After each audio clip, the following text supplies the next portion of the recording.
Assalamualaikum warahmatullahi wabarakatuh. Bagaimana kabarnya anak-anak? Semoga kalian tetap semangat belajar walaupun kondisi masih belum sebaik atau kondisi masih belum normal. Berjumpa kembali bersama kami di dalam channel yang sama dan program yang sama, yaitu pembelajaran online mata pelajaran ilmu pengetahuan alam yang bisa diakses dimanapun dan kapanpun. Sebelum kita mulai pembelajaran kali ini, alangkah baiknya mari kita berdoa bersama agar apa yang kita pahami, apa yang kita pelajari kali ini bisa membawa manfaat untuk kita semuanya. Persiapan berdoa. Berdoa mulai. A'udzubillahi minasyaitonirrajim. Bismillahirrahmanirrahim. Rabbi zidni ilma warzuqni fahma waj'alni minasyolihin. Rabbi shrahli sadri wa yassirli amri wahlul 'uqdatam min lisani yafqahu qawli bi rahmatika ya arhamar rahimin. Amin. Berdoa selesai. Mari kita simak penjelasan kali ini, yaitu tentang sistem reproduksi pada manusia. Kali ini kita akan mempelajari tentang sistem reproduksi pada manusia. Materi ini berada di mata pelajaran ilmu pengetahuan alam kelas 9 semester 1. Kehadiran anak merupakan hal yang sangat dinantikan, bukan hanya oleh pasangan yang menikah, tetapi juga keluarga. Terwujudnya kehamilan tidak lepas dari peran serta sistem reproduksi manusia. Organ-organ apa sajakah yang menyusun sistem reproduksi? Gangguan atau penyakit apakah yang dapat terjadi pada sistem reproduksi? Bagaimana cara kita menjaga kesehatan pada sistem reproduksi? Untuk menjawab pertanyaan-pertanyaan tersebut, mari kita simak dan kita pelajari materi berikut ini. Materi ini berada di dalam kompetensi dasar atau KD3.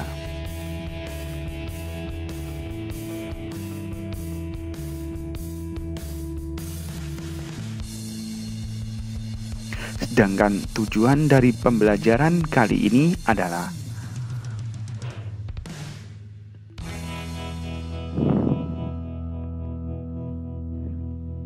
berikut ini adalah tentang pembelahan sel. Sel adalah satuan terkecil penyusun makhluk hidup. Pembelahan sel pada dasarnya merupakan proses untuk menghasilkan sel-sel baru pada organisme bersel banyak atau multiseluler. Pembelahan sel berhubungan dengan proses pertumbuhan, perkembangan, dan pergantian sel-sel yang rusak. Adanya proses pembelahan sel ini memperbesar ukuran tubuh organisme tersebut. Menurut sifat dan tempat terjadinya pembelahan sel dibagi menjadi 3, yaitu pembelahan amitosis, pembelahan mitosis, dan pembelahan meiosis. Yang pertama adalah pembelahan amitosis. Pembelahan amitosis adalah proses pembelahan sel yang terjadi secara langsung tanpa melalui tahapan. Untuk lebih mudah memahami, simak berikut gambar. Yang kedua adalah pembelahan secara mitosis. Pembelahan mitosis adalah pembelahan yang terjadi pada sel-sel tubuh atau somatis, yang merupakan proses pembelahan sel yang menghasilkan 2 sel anakan yang identik dengan induknya. Proses pembelahan sel secara mitosis yang pertama adalah proses tahap profase. Ciri-ciri tahap profase yaitu di dalam nukleus mulai terbentuk kromosom, menghilangnya membran inti dan anak inti, kromosom menduplikasi diri menjadi sepasang kromatid. Awalnya, profase sentrosom mengalami replikasi sehingga menghasilkan 2 sentrosom. Kemudian setiap sentrosom akan bergerak ke kutub-kutub inti sel yang letaknya berlawanan. Untuk lebih jelas dan lebih paham, simak dan perhatikan gambar di samping ini. Berikutnya adalah tahap metafase. Tahap metafase merupakan tahap pembelahan sel pada waktu pasangan kromatid berada di bidang ekuator. Pada tahap ini, nukleus dan membran inti sel sudah tidak terlihat. Masing-masing kinetokor pada sentromer dihubungkan ke satu sentrosom oleh benang-benang spindel, yang kemudian pasangan kromatid bergerak ke bagian tengah inti sel atau bidang ekuator. Ciri-ciri tahap metafase yaitu terbentuk serat gelendong pembelahan yang menghubungkan antar kutub. Kromosom berada di daerah ekuator sel, sentromer dari seluruh kromosom terletak pada satu baris yang tegak lurus dengan gelendong pembelahannya.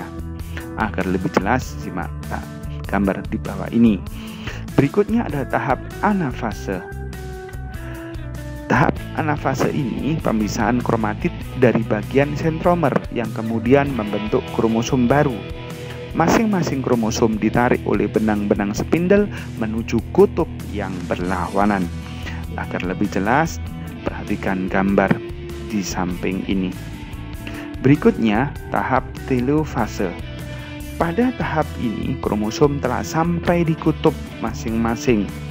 Benang-benang spindel mulai menghilang dan membran inti sel juga mulai terbentuk di antara 2 kelompok kromosom yang terpisah. Kromosom semakin lama akan menipis dan berubah menjadi benang-benang kromatin kembali. Tahap telofase ini proses reorganisasi 2 sel anak, di mana pada tahap ini diawali dengan berhentinya gerak kromosom menuju kutub pembelahan. Ciri-ciri tahap telofase adalah membran inti kembali terbentuk dan benang spindel akan menghilang menjadi mikrotubula biasa. Pada bidang pembelahan akan terjadi penebalan plasma yang dilanjutkan dengan proses sitokinesis atau pembelahan sitoplasma. Berikutnya adalah tahap interfase. Pada tahap ini bisa dikatakan tahap istirahat, di mana terjadi proses persiapan dan penimbunan energi oleh sel untuk melakukan pembelahan. Proses ini memerlukan waktu yang sangat lama dibandingkan dengan fase-fase yang lainnya. Saat ini inti sel nukleus dan anak inti sel nukleolus tampak terlihat jelas, namun kromosom pada sel inti tidak terlihat karena masih dalam bentuk kromatin. Berikutnya adalah pembelahan meiosis. Pembelahan meiosis ini adalah pembelahan yang terjadi pada pembentukan sel-sel kelamin atau gamet, yaitu pada pembentukan sperma maupun ovum. Pembelahan meiosis merupakan pembelahan sel atau dapat juga disebut dengan pembelahan reduksi yang menghasilkan 4 sel anak, di mana proses terjadinya pengurangan jumlah kromosom. Proses pembelahan meiosis terdiri dari 2 tahap, meiosis 1 dan meiosis 2, sehingga dengan hasil akhir 4 sel. Pada proses meiosis ini terjadi proses profase 1, metafase 1, anafase 1, telofase 1, dan kembali pada profase 2, metafase 2, anafase 2, dan telofase 2. Pada tahap profase 1 terdapat subfase yang terdiri dari 5 bagian, yaitu liptoten, zigoten, pakiten, diploten, dan diakinesis. Berikut ini merupakan proses pembelahan meiosis 1, yaitu proses profase 1, di mana sudah mulai terlihat kromatid pindah silang, gelendong, dan mulai membelah. Ciri-ciri dari pembelahan meiosis ini yaitu 1. Pembelahan berlangsung 2 kali. Jumlah sel anak yang dihasilkan adalah 4 buah. Jumlah kromosom sel anak setengah dari jumlah kromosom induk, yaitu N atau haploid. Sifat sel anak berbeda dengan sel induknya, terjadi pada sel kelamin atau sel gamet. Tujuan pembelahan meiosis ini agar generasi berikutnya mempunyai kromosom tetap. Kalian menyimak penjelasan tentang pembelahan sel. Sekarang coba ambil alat tulis. Tulis pertanyaan nomor 1. Sebutkan 7 perbedaan antara pembelahan mitosis dan pembelahan meiosis. Kalian buat tabel nomor 1 sampai 7 perbedaan antara pembelahan mitosis dan pembelahan meiosis. Berikutnya kita lanjutkan tentang organ reproduksi pada laki-laki. Organ reproduksi pada laki-laki terbagi atas 2 bagian, yaitu bagian luar dan bagian dalam. Sistem reproduksi laki-laki dirancang untuk menghasilkan, menyimpan, dan mengirim sperma. Organ reproduksi pada laki-laki dibedakan menjadi reproduksi luar dan organ reproduksi bagian dalam. Organ reproduksi luar terdiri dari penis dan skrotum, sementara organ reproduksi dalam terdiri dari atas testis, saluran sperma, dan kelenjar reproduksi. Berikut ini tabel tentang fungsi dan struktur dari organ reproduksi pada laki-laki. Agar lebih paham, simak gambar berikut ini serta perhatikan tabel yang ada di samping ini agar kalian tahu masing-masing organ reproduksi pada laki-laki. Mulai penis, yang merupakan bagian luar organ reproduksi laki-laki yang berfungsi sebagai saluran kencing atau urin dan saluran sperma. Yang kedua, skrotum, bagian seperti kantong yang di dalamnya terdapat testis, berfungsi menjaga suhu testis agar sesuai untuk produksi sperma. Yang ketiga, testis berfungsi untuk produksi sperma dan hormon testosteron. Yang keempat, epididymis berfungsi sebagai tempat penyimpanan sperma sementara. Yang nomor 5, vas deferens berfungsi menghubungkan epididymis dan uretra. Uretra sendiri berfungsi sebagai saluran keluarnya sperma atau urin. Kelenjar vesicula seminalis berfungsi sebagai menghasilkan zat-zat yang diperlukan untuk perkembangan sperma. Kelenjar prostat berfungsi untuk menghasilkan cairan yang bersifat asam. Sedangkan yang terakhir, kelenjar Cooper berfungsi untuk menghasilkan lendir maupun cairan yang bersifat basah. Jadi berikut ini adalah organ-organ sistem reproduksi pada laki-laki. Selanjutnya kita bahas tentang organ reproduksi pada wanita atau perempuan. Agar lebih jelas, perhatikan gambar berikut ini. Berikut ini adalah organ-organ reproduksi pada wanita atau perempuan. Sistem reproduksi wanita tersusun atas rangkaian alat reproduksi yang juga menjadi tempat berlangsungnya pembentukan ovum, fertilisasi, kehamilan, dan persalinan.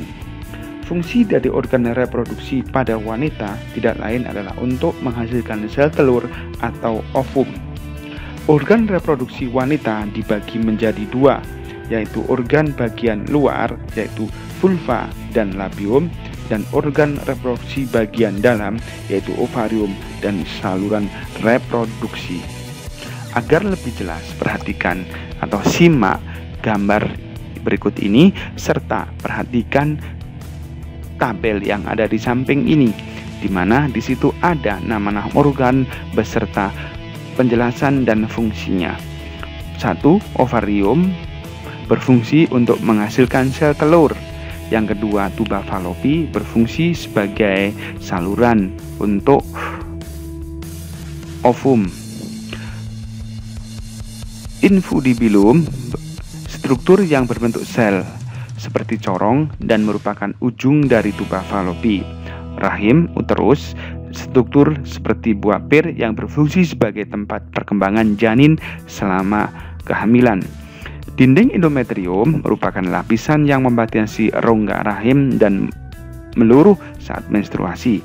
Serviks, struktur rahim bagian bawah yang menyempit dan membuka ke arah vagina. Yang ketujuh yaitu vagina, yaitu saluran yang menghubungkan lingkungan luar dengan rahim, saluran mengalirnya darah menstruasi, dan saluran keluarnya bayi. Yang nomor 8 yaitu Fabriae, merupakan struktur berjumbai seperti jari jemari yang berfungsi menangkap sel telur. Dari penjelasan tadi, sel organ reproduksi pada laki-laki dan organ reproduksi pada perempuan, berikut ini pertanyaan yang nomor 2. Silakan ambil buku tulis dan tulis kembali. Soal nomor 2 yaitu sebutkan 5 organ reproduksi pada laki-laki dan organ reproduksi pada perempuan beserta fungsinya. Kamu tulis nama organnya dan fungsi dari organ tersebut. Itu soal nomor 2. Berikutnya adalah tentang spermatogenesis dan oogenesis. Yang pertama adalah spermatogenesis. Spermatogenesis adalah proses pembentukan sel sperma pada seorang laki-laki yang sudah memasuki masa pubertas. Spermatogenesis merupakan pembentukan sperma yang terjadi di dalam tubulus seminiferus. Proses pembentukan sperma pada tubulus seminiferus terjadi secara bertahap, di mana bahan dasar dari spermatogenesis adalah spermatogenium. Sel induk atau spermatogonium yang bersifat diploid mengalami pembelahan secara meiosis, membentuk. Jadi ini spermatogonium bahan dasarnya ya, mengalami pembelahan secara meiosis, membentuk spermatosit primer. Selanjutnya, spermatosit primer mengalami pembelahan meiosis tahap 1 atau yang disebut meiosis 1, membentuk 2 sel spermatosit sekunder yang bersifat haploid. Spermatosit sekunder kemudian mengalami pembelahan meiosis tahap 2 atau yang disebut dengan meiosis 2, membentuk spermatid yang bersifat haploid. Akhirnya, spermatid mengalami diferensiasi atau perkembangan sehingga terbentuk 4 sel sperma atau spermatozoa yang matang. Agar lebih jelas, perhatikan gambar berikut ini. Terjadinya proses spermatogenesis itu dipengaruhi oleh hormon-hormon berikut ini. Yang pertama adalah FSH yang dihasilkan oleh hipofisis anterior. Pada pria, hormon ini berfungsi memacu pertumbuhan sperma. Pada wanita, berfungsi memacu pertumbuhan sel telur. Yang kedua, RH yang dihasilkan hipofisis interior, berfungsi merangsang sel-sel interstilit yang mengekskresi hormon testosteron. Pada wanita, ini berfungsi sebagai merangsang terjadinya ovulasi. Yang ketiga, hormon testosteron dihasilkan oleh testis. Hormon ini berfungsi merangsang perkembangan seks primer pada saat embrio dan mendorong spermatogenesis. Jadi itulah proses terjadinya spermatogenesis.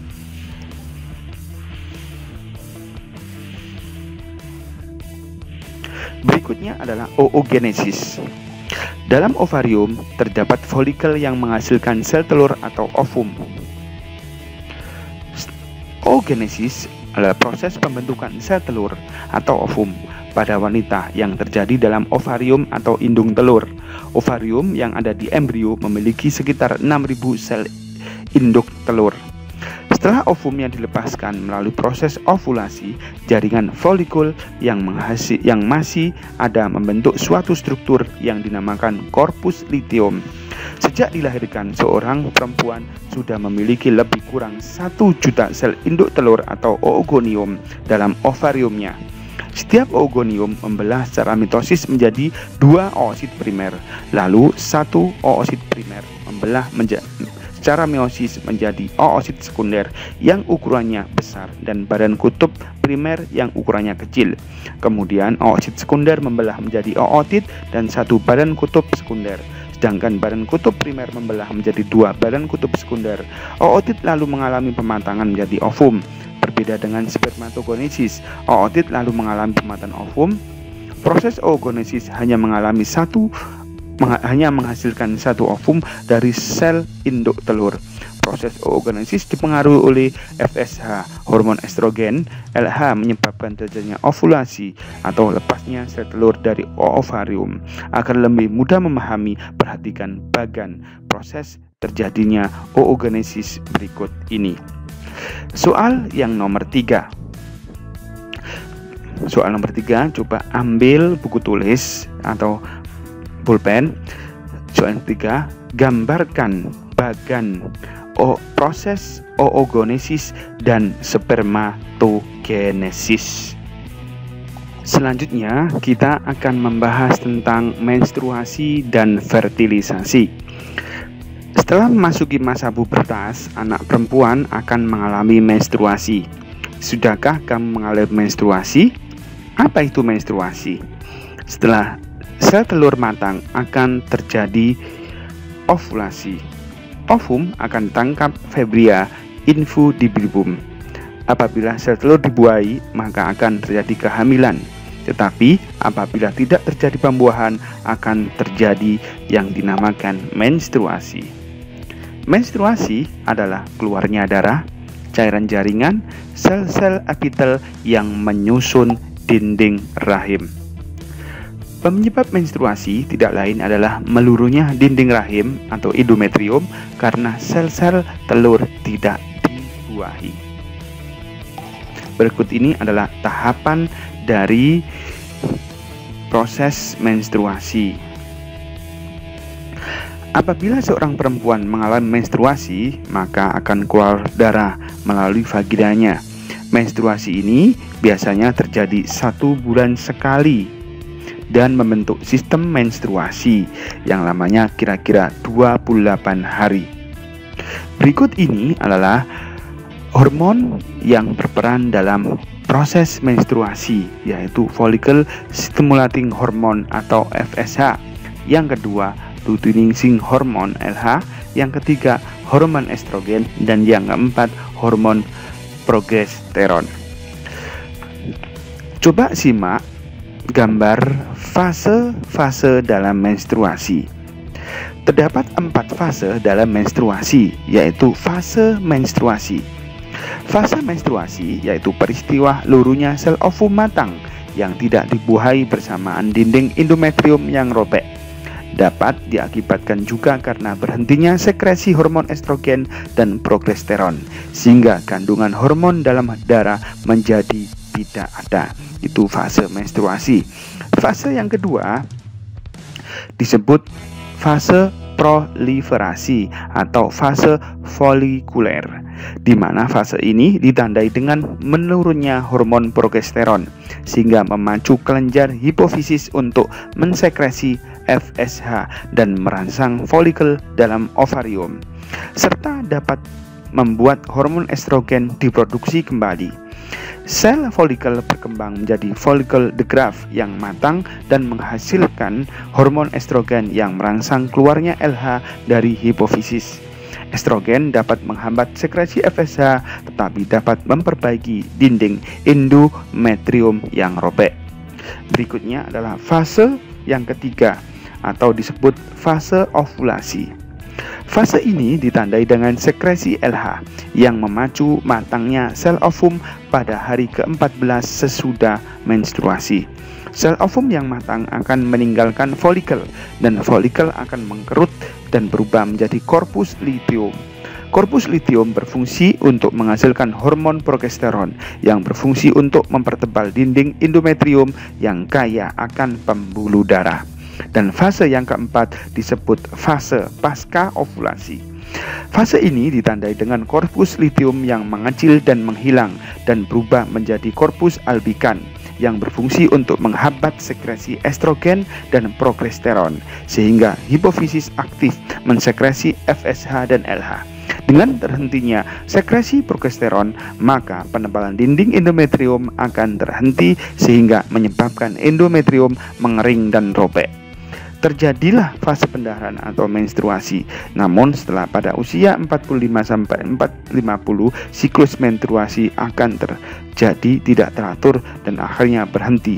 Fase ini disebut dengan fase menopause. Berikutnya adalah fertilisasi. Proses fertilisasi diawali pada saat ada sel sperma yang masuk ke dalam saluran reproduksi perempuan. Sel sperma tersebut akan bergerak menuju sel telur. Apabila telah bertemu dengan sel telur, bagian kepala sperma akan masuk ke dalam sel telur dan meninggalkan bagian ekornya di luar sel telur. Proses inilah yang mengawali terjadinya fertilisasi. Fertilisasi merupakan proses peleburan inti sel sperma dengan inti sel telur yang membentuk zigot. Pembentukan zigot dikelompokkan menjadi fase morula, fase blastula, fase gastrula, dan fase organogenesis. Berikut ini tahap-tahap fertilisasi. Yang pertama, ovulasi, terjadi pengeluaran sel telur atau oosit dari ovarium. Yang kedua, fertilisasi, terjadi peleburan inti sel dengan inti sel sperma yang membentuk zigot. Pada tahap ketiga, pembelahan satu sel zigot membentuk menjadi 2, kemudian menjadi 4 sel, dan seterusnya. Pembelahan ini terjadi pada tuba falopi. Tahap yang keempat, pembelahan lanjutan zigot terus membelah sehingga membentuk segumpal sel seperti buah anggur yang disebut dengan morula. Yang kelima, morula terus mengalami pembelahan sel sehingga terbentuklah blastosit. Blastosit selanjutnya menempel ke dalam endometrium yang disebut dengan proses implantasi.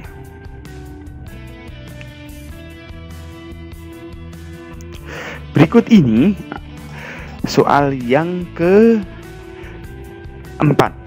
Coba ambil buku tulis soal yang keempat.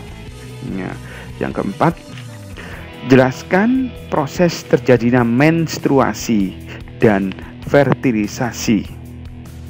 Saya ulangi, soal nomor 4, jelaskan proses terjadinya menstruasi dan fertilisasi.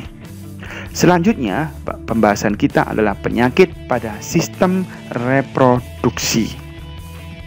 Sistem penyakit atau gangguan pada sistem reproduksi. Yang pertama adalah HIV atau disebut dengan AIDS. Penyakit AIDS adalah penyakit yang disebabkan oleh virus Human Immunodeficiency Virus yang menyerang sistem imunitas atau kekebalan tubuh si penderita. Yang kedua yaitu gonore atau disingkat dengan GO. Penyakit gonore disebabkan oleh bakteri Neisseria gonorrhoeae. Gejala penyakit ini rasa sakit dan keluar nanah pada saat kencing orang laki-laki serta keputihan berwarna kuning hijau pada perempuan. Yang ketiga, singaraja, disebut juga dengan sifilis. Sifilis adalah penyakit menular yang disebabkan oleh bakteri Treponema pallidum. Gejala awal penyakit ini adalah luka pada tempat masuknya bakteri ke dalam tubuh, biasanya pada daerah sekitar kelamin. Yang ketiga, herpes simplex genitalis.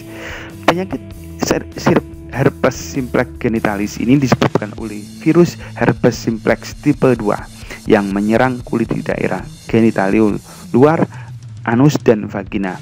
Gejala penyakit ini berupa gatal-gatal, pedih, kemerahan pada kulit di daerah kelamin. Yang kelima, keputihan. Keputihan yaitu penyakit kelamin yang terjadi pada perempuan dengan ciri-ciri terdapat jalan berwarna putih, kekuningan atau putih keabu-abuan pada vagina. Yang keenam, epididymitis. Penyakit ini terjadi pada laki-laki. Epididymitis ini adalah peradangan pada saluran epididymis yang disebabkan oleh infeksi atau terkena penyakit menular seksual. Jadi itu adalah di antara penyakit pada sistem reproduksi. Dan ada juga yang lainnya. Berikut adalah upaya untuk mencegah agar tidak terjadi gangguan atau ada penyakit pada sistem reproduksi. Yang pertama, menggunakan celana dalam yang berbahan katun dan bertekstur lembut. Hindari bahan yang bersifat panas, kurang menyerap keringat, dan berbahan ketat, misalnya jeans. Yang kedua, biasakan membilas dengan bersih organ reproduksi, selesai buang air kecil maupun buang air besar. Yang ketiga, mengganti celana dalam 2-3 kali sehari. Yang keempat, memotong rambut yang ada di daerah organ reproduksi. Yang kelima, bagi kamu yang perempuan mengalami menstruasi, gantilah pembalut minimal 2-3 jam sekali. Yang nomor 6, bagi kamu yang perempuan hindari menggunakan sabun. Yang ketujuh, sabun pembersih daerah kewanitaan atau panti linear secara terus-menerus. Yang ke-8, rajin berolahraga dan banyak mengkonsumsi buah-buahan dan sayur dari upaya pencegahan penyakit pada sistem reproduksi. Soal nomor 5. Tulis, ambil pulpen dan buku, tulis kembali soal nomor 5.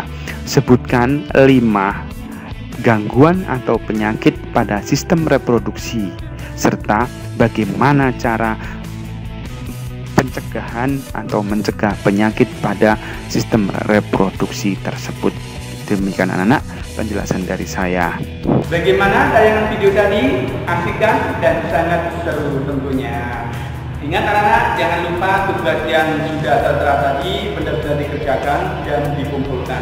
Setelah kalian melihat tayangan video tadi, bisa jawabannya dikirim melalui email atau melalui e-learning madrasah. Oke, dari saya ucapkan sekian. Saya tutup dengan bacaan doa. A'udzubillahi minasyaitonirrajim. Bismillahirrahmanirrahim. Subhanakallahumma wa bihamdika asyhadu an la ilaha illa anta astaghfiruka wa atubu ilaik. Jangan lupa anak-anak, video ini di-like dan di-subscribe.